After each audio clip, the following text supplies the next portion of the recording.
నమస్తే, welcome to స్వతంత్ర. నేను మురళి. ముందుగా హెడ్లైన్స్ చూద్దాం. పెన్షన్ పంపిణీపై చెలరేగిన రాజకీయ దుమారం. ఏపీలో అధికార ప్రతిపక్షాల మధ్య మాటల యుద్ధం.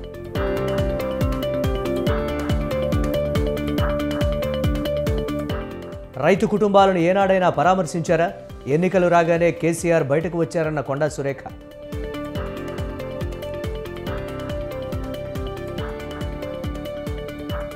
కాంగ్రెస్ నిజస్వరూపం అర్థమవుతోంది. పార్టీ మారిన వారిని చిత్తుగా ఓడించాలన్న హరీష్ రావు.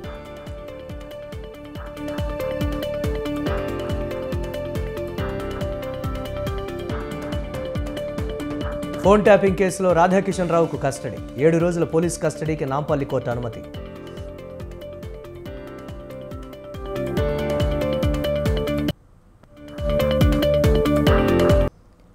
ఏపీలో పెన్షన్దారులు మండుటెండలో గగ్గోలు పెడుతున్నారు. ప్రతి నెల 1వ తారీఖున అందాల్సిన పెన్షన్ అందక గ్రామ వార్డు సచివాలయాలకు ఎర్రని ఎండలో రావాల్సి వచ్చిందని వాపోతున్నారు. వాలంటీర్ల వ్యవస్థపై జరుగుతున్న రాజకీయం తమను కష్టాల్లోకి నెట్టిందని దుమ్మెత్తిపోస్తున్నారు.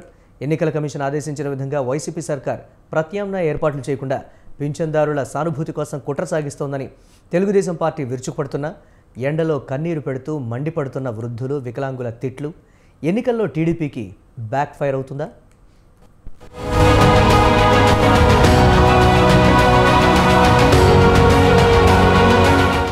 ఎండలు ఎన్నికల కన్నా ముందు పింఛన్ కష్టాలు వచ్చిపడ్డాయి. ఎన్నికల కమిషన్ ఆదేశాల మేరకు ఏపీ ప్రభుత్వం వాలంటీర్లను పింఛన్ పంపిణీ విధుల నుంచి దూరం పెట్టింది. ప్రత్యామ్నాయ ఏర్పాట్లు చేయడంలో జాప్యం జరిగింది. రాష్ట్ర వ్యాప్తంగా పింఛనుదారులు దాదాపు 66 లక్షల మంది సామాజిక పెన్షన్దారులు ఉన్నారు. వీరందరికీ గ్రామ వార్డు సచివాలయాల్లో పరిమిత సంఖ్యలో ఉన్న సిబ్బంది పెన్షన్ పంపిణీ ప్రారంభించారు. ఏప్రిల్ 3 నుంచి పెన్షన్ పంపిణీ జరుగుతుందని తెలిసి చాలామంది ఉదయం నుంచి సచివాలయాల ముందు క్యూ కట్టారు.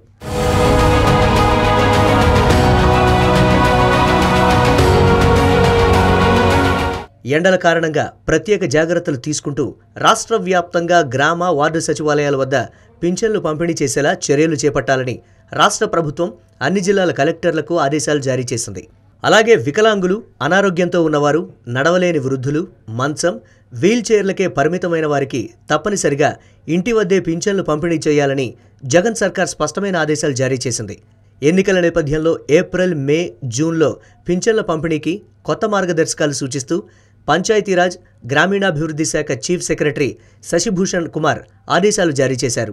పింఛన్లను ఉదయం 9 గంటల నుంచి రాత్రి 7 గంటల వరకు పంపిణీ చేయాలని, 6వ తేదీ కల్లా పూర్తి చేయాలని స్పష్టం చేశారు.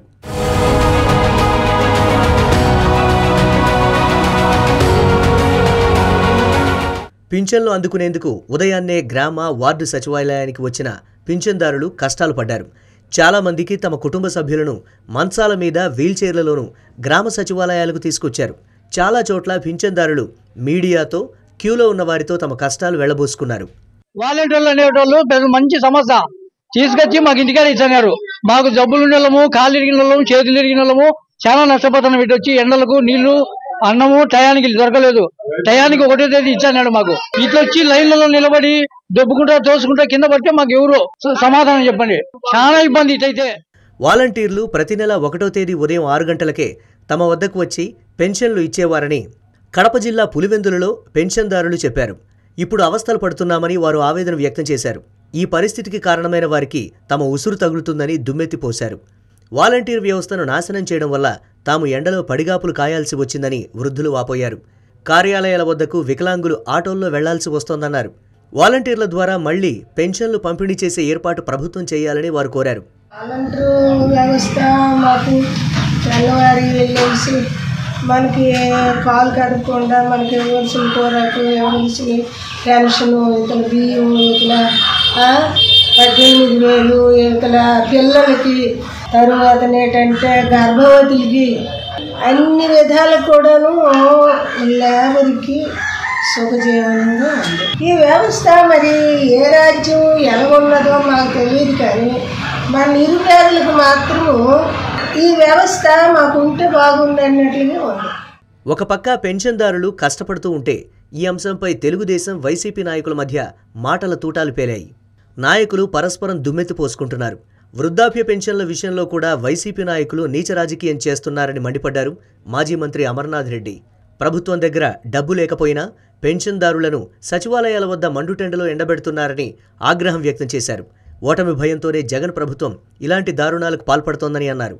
వృద్ధుల్ని, వితంతువుల్ని, వికలాంగుల్ని సచివాలయం దగ్గరికి తీసుకొచ్చి ఎండలో నిలబెట్టి పెన్షన్లు ఇవ్వమని చెప్పి పెన్షన్లు చంద్రబాబు నాయుడు ఈయనకుండా చేస్తున్నాడు, తెలుగుదేశం పార్టీ ఈయనకుండా చేస్తూ ఉన్నాడు అనేటువంటి నీచ రాజకీయానికి పొడిగట్టారు. దీన్ని బట్టి చూస్తే ఓడిపోతామని ఎంత భయపడుతున్నారో ఇంతకంటే చెప్పాల్సిన అవసరం లేదు. జగన్మోహన్ రెడ్డి ప్రభుత్వ యంత్రాంగ పనితీరు వల్ల, ఈ తప్పుడు విధానాల వల్ల ఈరోజు 56 లక్షల మంది పింఛన్దారుల్ని రోడ్డు మీద పెట్టి సచివాలయాలకు రమ్మని ఆదేశాలు ఇచ్చారంటే ముఖ్యమంత్రి కార్యాలయంలో Dhananjaya Reddy, SERP CEO Muralidhar Reddy, chief secretary Jawahar Reddy వీళ్ళందరూ కూడా కలిసి వైసీపీ ప్రభుత్వానికి లబ్ధి చేయాలనే దుర్మార్గమైన కుట్రలో భాగస్వాములై ఈరోజు ఈ దారుణానికి పాల్పడ్డారు. నిధులు లేక పెన్షన్ ఇవ్వలేని పరిస్థితిలో వైసీపీ ప్రభుత్వం ఉందని కాకినాడ జిల్లా జగ్గంపేట అసెంబ్లీ నియోజకవర్గం టీడీపీ అభ్యర్థి జ్యోతుల నెహ్రూ విమర్శించారు. ఖజానాలోని మొత్తం 13,000 కోట్ల రూపాయలు తమ అనుకూల కాంట్రాక్టర్లకు దోచిపెట్టారని జగన్పై జ్యోతుల మండిపడ్డారు.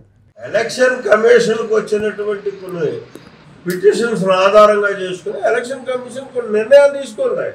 ఇవాళ 5 ఐపీఎస్ ఆఫీసర్స్ పక్కన పెట్టింది ఎన్నికల నిబంధనల నుంచి. డబ్బులు, ఒక అధికారి డబ్బులు ఇంకా రాలేదండి అని చెప్పినటువంటి మాట వాస్తవంగా అతను నిధులు పెట్టుకోండి, పెడితే తన భవిష్యత్తులో ఇబ్బందులు ఉండొచ్చు, కానీ ఆ ఇబ్బందులు కూడా కాయగలదనే ధైర్యంతో టీడీపీ నీచ రాజకీయాల కారణంగానే పెన్షన్దారులు ఇబ్బందులు పడుతున్నారని మాజీ మంత్రి పేర్ని నాని విమర్శించారు. ఇవాళ జగన్మోహన్ రెడ్డి గారు పేదవాళ్ళకి పెన్షన్లు ఆపేశాడు. ఆపినోడు ఎవడు? 1వ తారీఖు కాకపోతే 2వ తారీఖు, 2వ తారీఖు కాకపోతే 3వ తారీఖు ఆపినోడు ఎవడు? మన జన్మలో 1వ తారీఖున మొత్తం పెన్షన్లు ఇచ్చినటువంటి పరిపాలన ఎప్పుడన్నా ఉందా చంద్రబాబు నాయుడు గారు? తెలుగుదేశం పరిపాలనలో 1వ తారీఖు సాయంత్రానికి కనీసం 50% పెన్షన్లు పంచిపెట్టినట్టు చరిత్ర మీ దగ్గర ఎక్కడ ఉందా? మీరు దొంగ నాటకంగా మీరే పురంధరేశ్వర్తో కేంద్ర ఎన్నికల సంఘానికి లెటర్ పెట్టిస్తారు. మీరే మీ తెలుగుదేశం పార్టీ నాయకులతో ఎన్నికల కమిషన్ కి వాలంటీర్ల వ్యవస్థను ఆపేయండి, పెన్షన్లు అనే వాలంటీర్ వ్యవస్థ ద్వారా ఇవ్వకూడదని పిటిషన్లు పెడతారు. పెన్షన్దారుల సానుభూతి కోసం వైసీపీ రాజకీయం చేస్తున్న టీడీపీ నాయకులు విమర్శించిన సరైన సమయానికి పెన్షన్ అందక అల్లాడుతున్న వృద్ధులు, సామాన్యుల తిట్లు, శాపనార్థాలు ఏ పార్టీకి ఎదురుదెబ్బగా మారతాయో చూడాలి.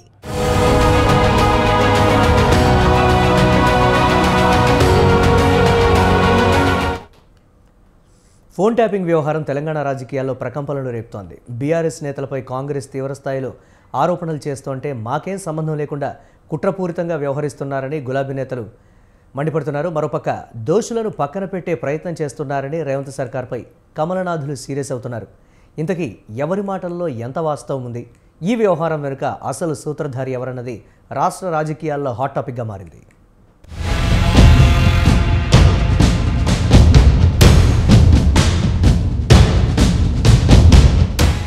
గత కొద్ది రోజులు ట్యాపింగ్ వ్యవహారం తెలంగాణలో ఉత్కంఠ రేపుతోంది. బీఆర్ఎస్ హయాంలో ప్రతిపక్షాలే టార్గెట్ గా సీక్రెట్స్ ను తెలుసుకునేందుకే చేసిన ఆపరేషన్ లో భాగమేనని రేవంత్ ప్రభుత్వం ఆరోపిస్తోంది. ఈ దిశగానే కీలక విషయాలు కూడా విచారణలో వెలుగు చూస్తున్నాయి. ఇప్పుడు ఈ వ్యవహారం కేటీఆర్ చుట్టూ తిరుగుతోంది.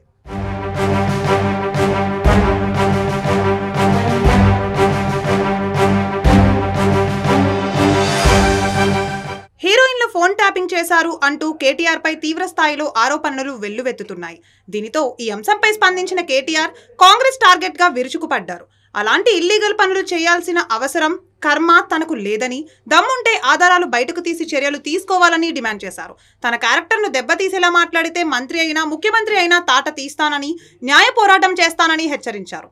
అన్నట్టుగానే కాంగ్రెస్ నేతలకు లీగల్ నోటీసులు పంపారు. మంత్రి కొండా సురేఖ, ఎమ్మెల్యే ఎన్ఎం శ్రీనివాసరెడ్డి, కేకే మహేందర్ రెడ్డికి నోటీసులు ఇచ్చారు. తనపై చేసిన వ్యాఖ్యలకు వారం రోజులలోపు క్షమాపణ చెప్పాలని, లేదంటే పరువు నష్టం దావా వేస్తానని నోటీసుల్లో పేర్కొన్నారు కేటీఆర్. నాకు ఎలాంటి ఇల్లీగల్ వ్యవహారాలతో నాకు సంబంధం లేదు. ఫోన్ ట్యాపింగ్ అని చెప్పి లీకు వీరుడు రేవంత్ రెడ్డి గారు పాపం డైరెక్ట్గా ప్రెస్ కాన్ఫరెన్స్ పెట్టే దమ్ము లేదు, డైరెక్ట్గా ఆధారాలు ప్రజల ముందు పెట్టే దమ్ము లేదు. ఏముందో విషయం ఎవరికి తెలియదు. పోలీస్ రిమాండ్లో ఉన్న వాళ్ళకి కూడా ఫోన్లకు వెళ్ళి మీకు లీకులు వస్తాయి. ఈయన లీకు వీరుడు. మరి ఈ లీకు వీరుడు ఏదో కష్టపడి నా క్యారెక్టర్ అసాసినేషన్ చేయాలనే ప్రయత్నంలో చాలా బలంగా ఉన్నాడు. ఎవరో హీరోయిన్లను నేను బెదిరించిన అంటది ఆ మంత్రి. ఆమెకు నెత్తుందా లేదా నాకు తెలియదు. నాకు అంత కర్మ ఏంది, నాకు ఈ దిక్కుమాలిన పనులు చేయాల్సిన పరిస్థితి ఏంది, నాకు ఎలాంటి ఫోన్ ట్యాపింగ్ వ్యవహారంతో నాకు ఎలాంటి సంబంధము లేదు. ఈ అడ్డమైన మాటలు ఎవరైనా మాట్లాడితే, చెత్త మాటలు ఎవరైనా మాట్లాడితే వారు మంత్రి అయినా ముఖ్యమంత్రి అయినా తాట తీస్తాము, లీగల్గానే చూసుకుంటాం. తాట తీస్తామంటే మళ్ళీ మీరు ఇదే యూట్యూబ్లో తమ్మునీళ్ళు పెట్టి తాట తీస్తామన్నాడు ఈయనకు అహంకారం ఎక్కువ అని చూపెట్టకూరి. అదే వినండి, తొందరపడకండి. తప్పకుండా లీగల్గానే ఎదుర్కొంటాం, న్యాయపరంగానే ఎదుర్కొంటాం.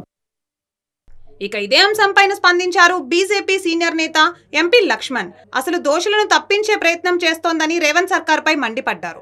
దేశ భద్రత, వ్యక్తుల భద్రత, స్వేచ్ఛను హరించేలా ట్యాపింగ్ తతంగం నడిచిందని ఆగ్రహం వ్యక్తం చేశారు. రేవంత్ కు చిత్తశుద్ధి ఉంటే సీబీఐతో విచారణ జరిపించాలని డిమాండ్ చేశారు. దీనిపై గవర్నర్ను కలిసి ఫిర్యాదు చేస్తామని తెలిపారు. రేవంత్ రెడ్డి గారికి అదే విజ్ఞప్తి చేస్తూ సిబిఐ దర్యాప్తు చేస్తే ఎవరు అందులో దోషులు, ఎవరు పాత్రదారులు, ఎవరు సూత్రం తేలిపోతుంది. అందుకనే అసలు విషయాలు బయటికి రావాలంటే సిబిఐ దర్యాప్తు జరగాల్సిందే. ఇవాళ వార్తలు ఏవైతే పబ్లిక్ డిమాండ్లు వస్తున్నాయో విచారణ సందర్భంగా విచిత్రకరమైనటువంటి, ఆశ్చర్యకరమైనటువంటి, జుగుప్సాకరమైనటువంటి మరి విషయాలు వెలుగులోకి వస్తున్నాయి. ఇంత దిగజారుడు చర్యలకు మరి కొంతమంది పాల్పడ్డారంటే దానికి బాధ్యులు ఎవరో, బాధ్యులందరినీ కూడా ఖచ్చితంగా మరి గుర్తించాల్సిన బాధ్యత ఈ ప్రభుత్వం ఉంది. ప్రభుత్వం అందుకనే నిష్పక్షపాతికంగా జరగాలంటే సిబిఐ ఎంక్వైరీ జరగాల్సిందే. పార్లమెంట్ ఎన్నికల వేళ ట్యాపింగ్ వ్యవహారం రాజకీయ నేతలకు అస్త్రంగా మారింది. ఎవరికి వారు తీవ్ర స్థాయిలో పక్క పార్టీలో విరుచుకుపడుతున్నారు. మరి ట్యాపింగ్ సీక్రెట్ వెనుక ఉన్న సూత్రధారులు ఎవరు? కాంగ్రెస్, బీజేపీ ఆరోపిస్తున్నట్లు బీఆర్ఎస్ కుట్రలేనా, లేదంటే ఇంకో కోణం ఏమైనా దాగి ఉందా అన్నది తెలియాలంటే పూర్తి విచారణ వరకు వేచి చూడాల్సిందే.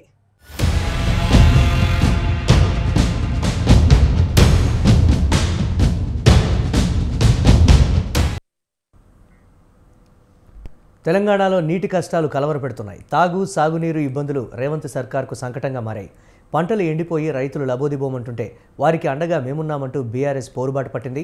కాలం తెచ్చిన కరువు కాదు, కాంగ్రెస్ తెచ్చిన కరువు అంటూ గులాబీ నేతలు విమర్శలు చేస్తూ ఉంటే వారికి కౌంటర్ అటాక్ చేస్తున్నారు హస్తం నేతలు.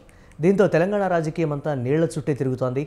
ఇంతకీ వాతావరణ పరిస్థితులే నీటి కటకటకు కారణమా, లేక బీఆర్ఎస్ చెప్తున్నట్లు ఇది కాంగ్రెస్ తెచ్చిన కరువా, లేదంటే హస్తం నేతలు ఆరోపిస్తున్నట్లు గత కేసీఆర్ సర్కార్ వైఫల్యాల?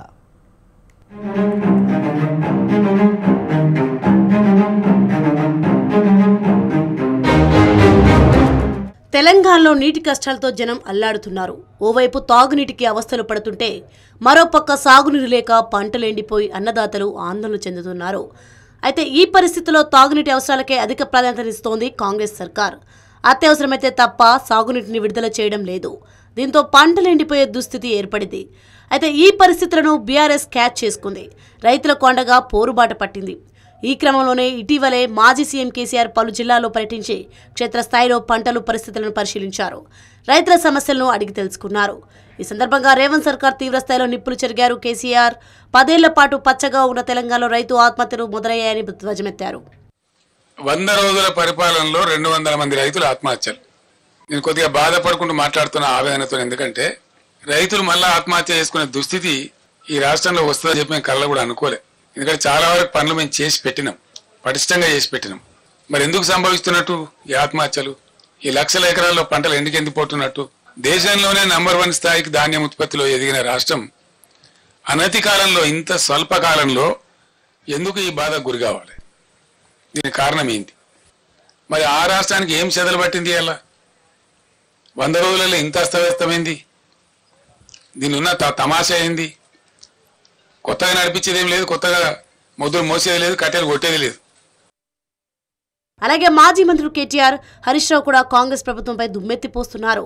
ఫోన్ ట్యాపింగ్ల మీద కాదు, ట్యాప్ల మీద దృష్టి సారించండి అంటూ మండిపడ్డారు కేటీఆర్. మేడిగడ్డను బూచిగా చూపి కాళేశ్వరం జలాలను ఆపడంతోనే ఎక్కడికక్కడ నీటి కష్టాలు మొదలయ్యాయని ఆరోపించారు. తమపై బురద జల్లేందుకు చేసే కుట్రలో భాగంగానే రైతులను ఇబ్బందులు పెడుతున్నారని ఆగ్రహం వ్యక్తం చేశారు. ఇంకా దరిద్రం ఏంటంటే కేసీఆర్ గారి మీద కక్ష. కాళేశ్వరాన్ని ఒక విఫల ప్రాజెక్టుగా చిత్రీకరించాలి. వచ్చిన మొదటి రోజు నుంచి పట్టుకున్నారు.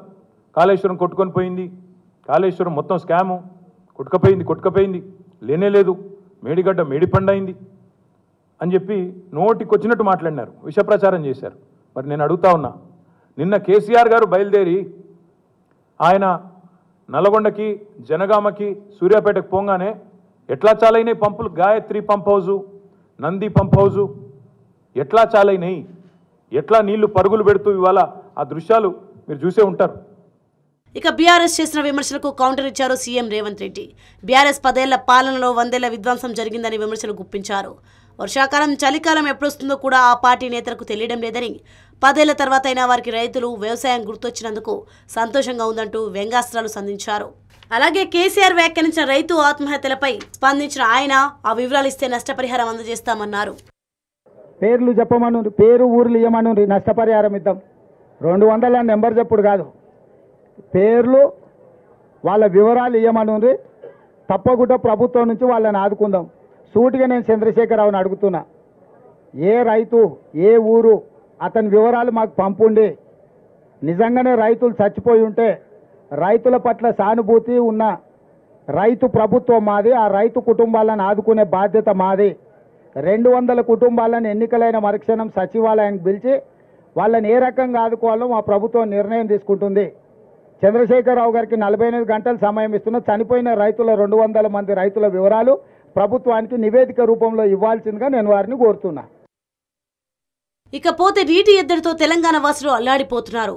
చాలా ప్రాంతాల్లో పంటలు ఎండిపోయి రైతులు దిక్కుతోచని పరిస్థితిలో తలలు పట్టుకుంటున్నారు. ఒక్క తెలంగాణలోనే కాదు, దేశవ్యాప్తంగా నీటి కరువుతో జనం నానా అవస్థలు పడుతున్నారు. తెలంగాణతో సహా మెజారిటీ రాష్ట్రాల్లో నీటి సమస్య తలెత్తింది. మరీ ముఖ్యంగా దక్షిణ భారత రాష్ట్రంలో నీటి ఎద్దడి అధికంగా కనిపిస్తుంది. రిజర్వాయర్లలో కేవలం 22% నీటి లభ్యత ఉంది. సాధారణం కన్నా తక్కువ వర్షపాతం నమోదు కావడం, భూగర్భ జలాలు అడుగంటడంతో ఈ పరిస్థితులు తలెత్తాయని వాతావరణ నిపుణులు చెబుతున్నారు.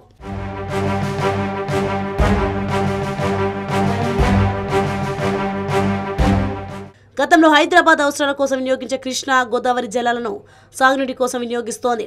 అలాగే కాళేశ్వరం, గాయత్రి పంప్ హౌస్ నుంచి 4500 క్యూసెక్కులు, మల్లన్న సాగర్ నుంచి 800 క్యూసెక్ల నీటిని విడుదల చేసి పంటలను కాపాడే ప్రయత్నం చేస్తోంది. కాంగ్రెస్తో కరువు రావడం యాదృచ్ఛికమేనని ప్రభుత్వం పట్ల కొందరు అసంతృప్తి వ్యక్తం చేస్తున్నారు. ఏదో ఒకటి చేసి తమ పంటలు కాపాడాలని కోరుతున్నారు. తక్షణమే రైతులను రేవంత్ సర్కార్ పట్టించుకోకపోతే ఇదే పరిస్థితి కొనసాగితే పార్లమెంట్ ఎన్నికల్లో కాంగ్రెస్కు కష్టాలు తప్పవంటున్నాయి రాజకీయ వర్గాలు.